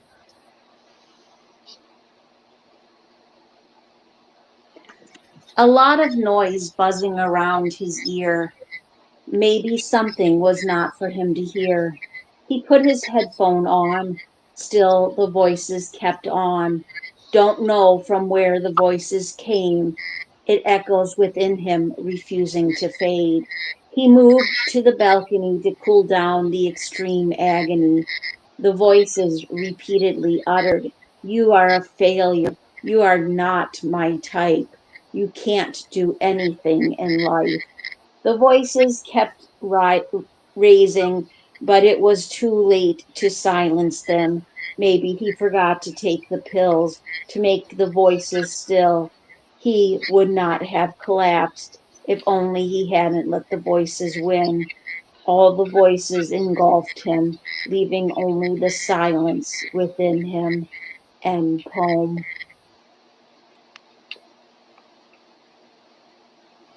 Pam, I'm going to let you go first because I have to reread this. Sure, no problem. Well, has a nice flow to it. I mean, it's not a rhyming poem, but it still has a nice flow. Um, I have to say, the first time I read this earlier today, I did think about the idea of being overwhelmed by the cruelty and negativity of our own inner voices. And that especially came to me, like that idea came to me with the lines, the voices repeatedly uttered, "You are a failure, you are not my type, you can't do anything in life." And, because I was thinking about the idea that we're our own worst enemy. But and we will talk to ourselves. We would never talk to the people we care about the way we talk to ourselves oftentimes. But then I started looking at it like even more as I was reading it out loud on the show, and the mention of pills and the voices. And I feel like it goes deeper than just negative thoughts. Like I feel like this is somebody who's struggling with schizophrenia. And that comes through with, to me, with the voices kept raising, but it was too late to silence them. Maybe he forgot to take the pills to make the voices still, and that would make sense. The hearing of voices and that are silenced by taking pills. But either way, it's an emotive right. It is a right on struggling with mental health in one way or another. And thank you very much, Sori Das, for sharing this with us. Absolutely. I agree with you 100%. Um, because each point I was going to make, you made it. So, um, and honestly, that's a good thing. Um, because I picked it up there. The voices repeatedly uttered, "You are a failure. You are not my type. You can't do anything in life." The voices kept raising, but it was too late to silence them. Maybe he forgot to take the pills to make the voices still. You know, the, the sentences the voices repeatedly uttered. At first, you think they're outside voices because of what they are. You are a failure. Well, you could think of that of yourself, but "you are not my type" is definitely what I would call an outside voice. Someone has said to you at some point, "You are not my type. You can't do anything in life." That's the way you feel about yourself. And then when it says maybe he forgot to take his pills to make the voices still, it also led me to think on mental health. And even letting the outside voices torment you is something mentally that you have to deal with. But I think it was very well done, and thank you for sharing with us, Suri Das. Nice job. Absolutely. Okay, so let me go and grab the next piece. Oh, I'm reading the next piece. Okay. And this piece is, wow, I was seeing things. Uh, this piece is called "Pondering on the Words of a Madman" by Phil the Poet. Why ponder on the words of a madman who talks to himself about his devious plan, mentions about dead souls in people's noses, dark set eyes appearing from a bouquet of roses, oh gosh, writing equations in a little leather-bound book, which he pulls out of his pocket to take a look, runs his eyes over the symbols once or twice, falls back in disbelief at the nonsensical price. Sure, he stands to attention as he begins to brag, as he begins to hop around like a kangaroo. hmm What do these words mean? Do they make sense? Why are the madman's words such an offense? There's a thin line between genius and madness that always seems to end up in great sadness. Okay, Pam, maybe I should have had you read it. It was written for you. Yeah, you better play the audio. I didn't see an audio. Really? Because there was one. Oh, here we go again. Oh no, here it is. It's a YouTube audio. Yes. Yeah. People put YouTubes underneath all the time. The ones that inspired them or whatever else. So that was my bad. Right. Oh, at 8. I had no idea. Yeah, no, well, what happened was he had written that for In Our Craft or Soul and Art, and not yeah, and the audios weren't working that night, and I had to carry them all forward. And he had happened to mention to me, he said, "Well, if you have fit it into a show before the next In Our Craft or Soul and Art, then, he mentioned that he might be able to call in and read, or at least, be around." And I messaged him yesterday and I said, well, unfortunately, I can't. My shows are all filled. I said, but here's the topic board for open poetry if you want to share it on there. And that would be good if I could have read it. I never knew that there was an audio. I guess I should have clicked on that not knowing. Okay, well, it's loaded now, so I'm not going to comment on this poem until I get to hear it, so that's not going to be tonight. But I bet it was good. You want to comment on it, Pam? Oh, yes, absolutely. Absolutely. I thought this was just a wonderful write. I too am not able to read Russian. Phil is. His wife is actually Russian. They met there and in that country. And he actually has a fascination with the history of Russia and the writers and the culture. And it was actually him who recommended Nikolai Gogol for anybody who needs the translation of the Russian in the poem. It is down in the in his AN, and he makes references, like he mentions a madman and he mentions noses, and those are references to two of the short stories by Nikolai Gogol. One called, The Diary of a Madman, and the other one called The Nose. The Nose is, Nikolai Gogol's writing was very surreal, and The Nose was actually about a nose that jumped off this guy's face and decided to go live his own life. I like how Phil the poet has captured the chaos of someone going completely insane. And it was very clever in the idea of that transition from stability and to insanity as the mind crosses those thresholds. Excellent write and very well done. Okay. Pam, you up for 3 more? I have 3 more. Sure. All right. Okay, this next piece I'm going to put up is by Lockdown Larks. We all know how that gets to be. It's got an audio. I'm getting nervous these days. I didn't have any problem with this one, but that doesn't mean anything. As bad though, I didn't know that Phil had one on there, because otherwise I would have just done it.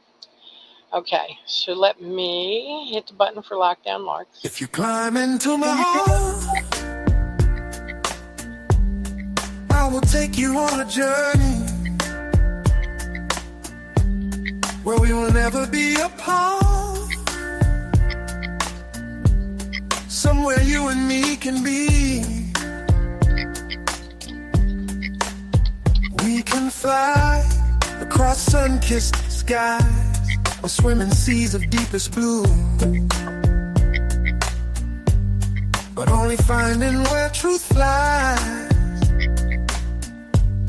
will we we be just me and you. So climb into my heart, and I will take you on a journey where we will never be apart. Somewhere you and me can be. Here is my heart, please don't break it from its shore, an ocean of destiny. Here is my hand, will you take it? If you do, then one we will be. So climb into my heart, and I will take you on a journey where we will never be apart. Somewhere you and me can be. Now there may be ups and downs as we walk together life's highway, but the melody in our sound will keep us dancing our ballet. So climb into my heart, and I will take you on a journey where we will never be apart. Somewhere you and me can be. Know this, if you climb into my heart, we can love living. And with a kiss, if you climb into my heart, we will live loving. So climb into my heart and share a journey. Yeah, climb into my heart.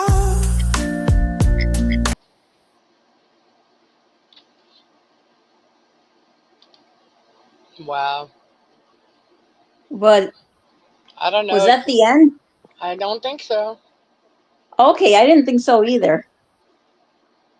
Well, it's hard to tell because not all the words are written on the page that I can tell.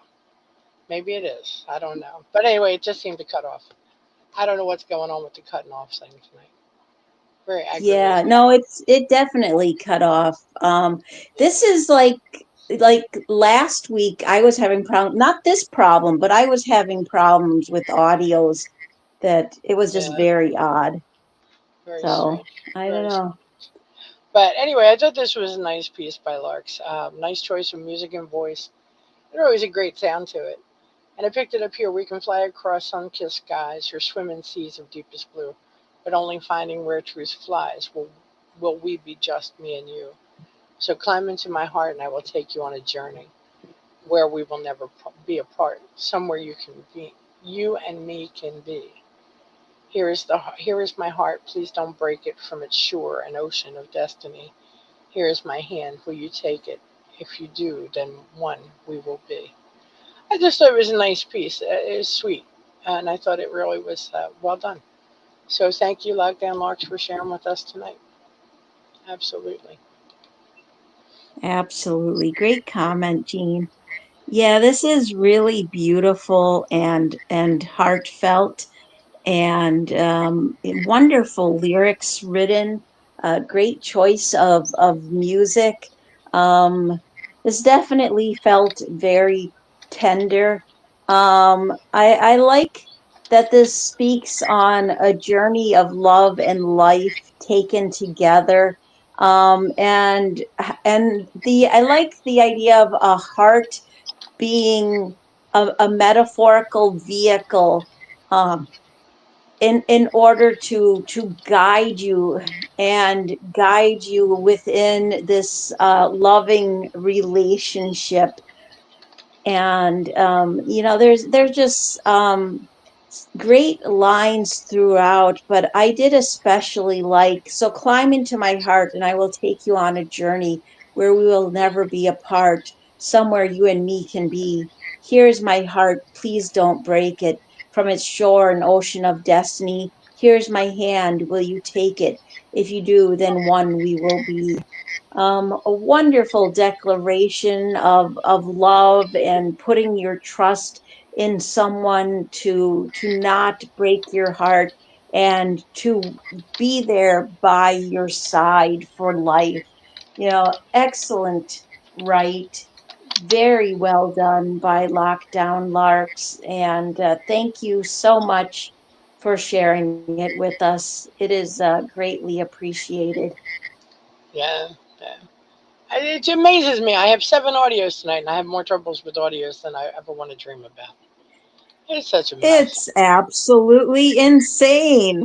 Yes. See, this is what happened when Rex takes a night off. Yeah. What the hell? He's not gonna. He's not getting any more. He's not getting any more. Mm, okay. Oh Well, my gosh.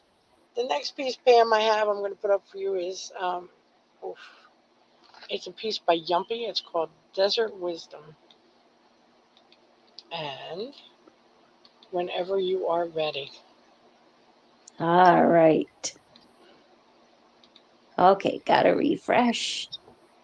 Do, do, do, do, do, do, do. As the sun beats upon my face, I slowly drift through time and space, stars flooding all my dreams, unconsciousness moving in silver streams. Ancient wisdom stirs and speaks, memories haunt the mountain peaks. I ponder meanings seers once spoke, knowledge weighs like an ox's yoke. The dunes remember fallen kings, their legend erased by beating wings. Now every grain beneath my feet reflects the echoes of defeat. The desert wind begins to rise, a trembling breath from speechless skies. It carries whispers on its wings, forgotten hymns the cosmos sings. My shadow wanders steeped in sin, a pilgrim bound by truths within. And through the dust, the dusk, the dark, I chase the glow of wisdom's spark. As twilight fills my heart's desire, I listen to the desert choir, and though the stars refuse to speak, silence murmurs truths I seek. I walk until the night grows dim, the truth now etched upon my skin, and in that wound the light breaks free. The desert's truth now dwells in me. End poem. Mm, nice read, Pam. This is a great piece by Yumpy. He said he wrote this while listening to Kashmir, letting its rhythmic atmosphere guide me into a poem of pilgrimage and revelation. Uh, no matter what inspired this, it's a wonderful piece. Um, Desert wisdom. Ancient wisdom stirs and speaks. Memories haunt the mountain peaks. I ponder meetings seers once spoke. Knowledge weighs like an ox's yoke. The dunes remember falling kings, their legend erased by beating wings. Now every grain beneath my feet reflects the echoes of defeat. There's wonderful rhyme and meter throughout the entire piece, but that's pretty standard with Yumpy. He's good with his rhyme and meter. Wonderful imagery and great lines. I mean, it just all the way through. Um, I like the last couple stanzas as well. I thought they were really great. So wonderful job, Yumpy, and thanks so much for sharing with us. I think you did a fabulous job. Great lines. Oh, absolutely, absolutely. Great comment, Jean. Yeah, this has such wonderful rhyme and flow. I got a big kick out of the fact that he would listen to wrote this while listening to Kashmir, because that has been a song that I've just been listening to a lot lately. It's been on my playlist, and in fact, I just listened to it today while getting laundry done along with other songs. But it just and I can see how he definitely, like, he picked up the atmosphere of the song, but he made the inspiration all his own. And I like how he writes about seeking wisdom and the importance of wisdom, but also acknowledges that it can be a yoke to bear. It can be this heavy weight upon your shoulders, especially when you're looking at the past, not only a personal past, but the past of humanity. And I thought there were great lines throughout, but I did especially like my shadow wanders steeped in sin, a pilgrim bound by truths within. And through the dusk, the dark, I chase the glow of wisdom's spark. As twilight fills my heart's desire, I listen to the desert choir, and though the stars refuse to speak, silence murmurs, truths I seek. Wonderful lines and very well done. Absolutely. Yeah, great job. Great job with this one. Um, yeah, let me do that, and type this.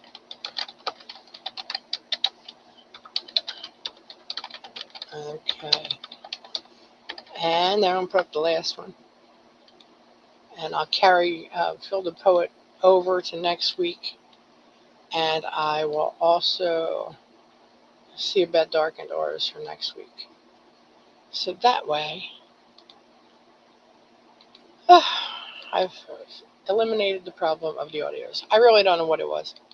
Like I say, it could have been my connection or something. Maybe it was just acting up and I didn't see it anywhere else. Or anywhere, you know. Okay, this last piece for the night is called Page 40 by T. Manzano. Orange sky means today gets filed under memory already. Same shirt as yesterday and the yesterday before it, holding the shape of me better than I do. Dishes stacked wrong and right book still open, page 40 still. Gray keeps no records. Nothing's a problem till the light hits it. I count days in glasses on the nightstand. 4, 2, 8. The ones on the floor don't count.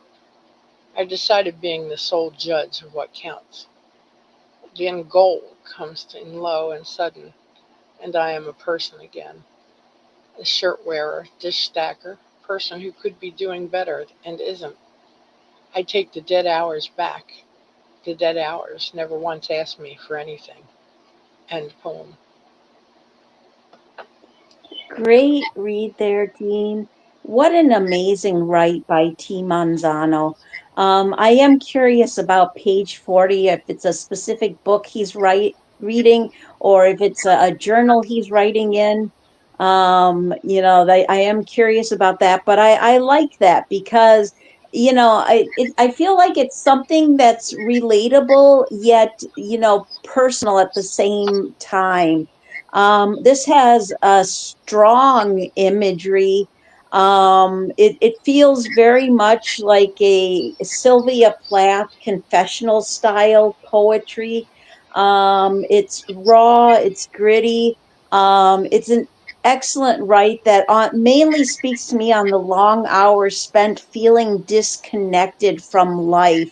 But I also like how it speaks on the idea that we set our own rules. And sometimes what we do is we set our own rules because there are things that we don't want to confront about ourselves. And great lines throughout. But I especially like, I count days and glasses on the nightstand, 4, 2, 8, the ones on the floor don't count. I decided being the sole judge of what counts. Then gold comes in low and suddenly, and I am a person again, a shirt wearer, dish stacker.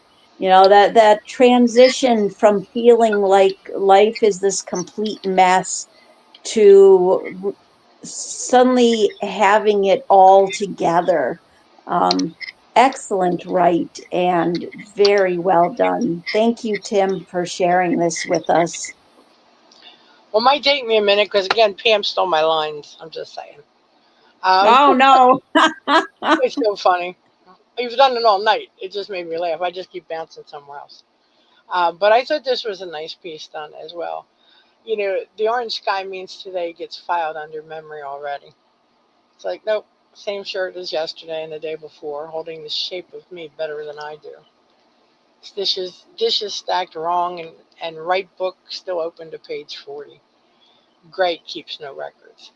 I'm not sure the orange sky, I don't quite get it, because down further it says, then gold comes in low and sudden, and I am a person again. A shirt wearer, dish stacker, person who could be doing better and isn't. I take the dead hours back. The dead hours never once asked me for anything. Um, you know, that's that gold, that's when responsibility kicks in.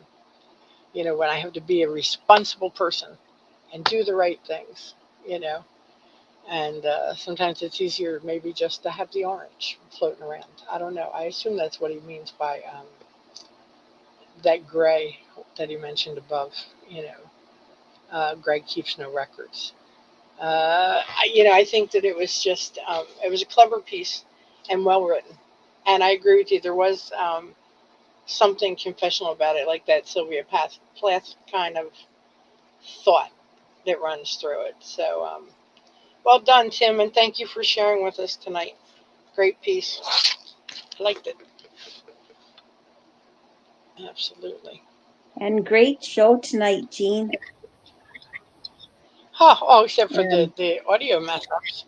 well, yeah, I mean, but despite that, still a great show. And of course, Rex was very much missed. And but it was fun it was definitely fun to hang out with you and the guys. So, Yeah. but yeah, oh my gosh, that chaos. It's always a nice crowd on Friday. We have, Yes. good folks that come in and hang with us, and we have good crowds that, like, all the time. All the people who attend and show up are always pleasant company, except for when they're picking on me. That's a whole different story. Yes, they didn't get to pick on me tonight because Rex Oh went my here gosh. and won.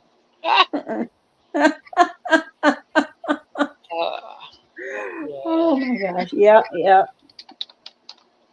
Yeah, no, but it was a good show. It was a good show, good company. Nice poetry throughout. Um, as I say, I'm going to carry forward Phil the Poet, and I'm going to try and square up Dark into Aura's audio, and I'll move her forward as well, because fair is fair. I couldn't believe it when Quickens didn't work, because, like I said, they're just coming from different sites and different converters, and I don't understand why there's a problem. But sometimes it bees that way. Oh yeah. Yeah. It's not the toughest hurdle we've ever jumped on, Pam. That is for sure. That is for sure. We managed to get through it. I mean, the fact that they're only carrying forward a couple of audios, and because and with Quickens, I was like, I really hope this works the second time, because I could not imagine Quickens right in any other voice. Maybe I couldn't imagine it in any other form, because when you right? read it kind of works when you read it. That goes without saying, but when you hear it, he there's such an impact from it. I have to say that that's just the way I feel. But yes, yeah. Definitely. I mean, I like all the audios that we get. I think they're wonderful, but I just can't believe that. It just was what two out of well, the one I missed completely, and then I had two others out of 7. So I'm like, we only had 7. Why am I having trouble now? But we had a problem with somebody else's, because it cut off. Oh, Lark's, his cut off at the end. So one was a SoundCloud, one was a YouTube. Well, 2 were SoundClouds and one was YouTube. So I don't have an answer for that. So I have to check the time on all of them when I do it. What is this? Does this thing? Yep. Yeah, Q adds his personality into his audios. Absolutely. I agree. Oh, yes. Yeah, Yes. Yumpy said that. It definitely yeah, it just hits completely different when you hear it. Um, Oh, what do yeah. And I think that's true for a lot of our right? songwriters, like the music they choose, you Well, know, that's true. it Some of them though, you can read their poetry or their lyrics, that's true. Yeah. and you can kind of hone in on that feeling, that vibe, that they're putting out there. But when you hear it, it's different. They're all yeah, they all are. Aaron and Yumpy and Larks and Quicken, all the ones who provide us with songs. It is always different.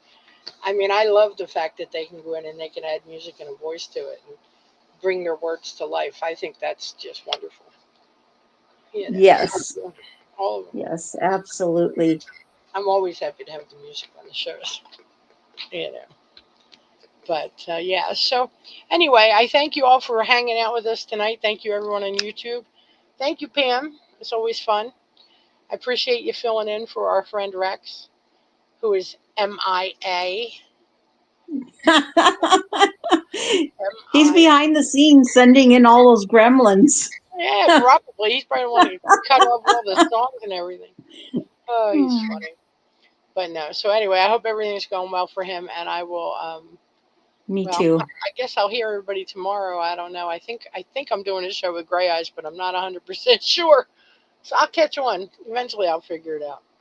Oh my God, how strange.